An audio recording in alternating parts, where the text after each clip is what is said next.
You ask Tiger to solve. This deals with linear equations with one unknown. The final result is x equals 7/2. Let's solve it step by step.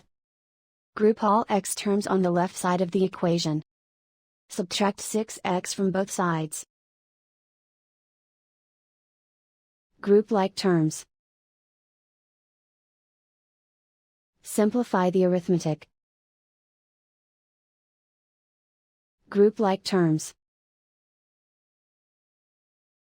Simplify the arithmetic. Group all constants on the right side of the equation. Add 9 to both sides. Simplify the arithmetic.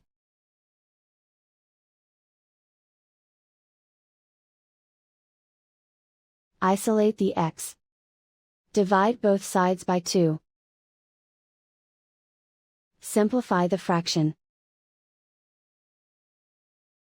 And so the final result is x equals 7/2.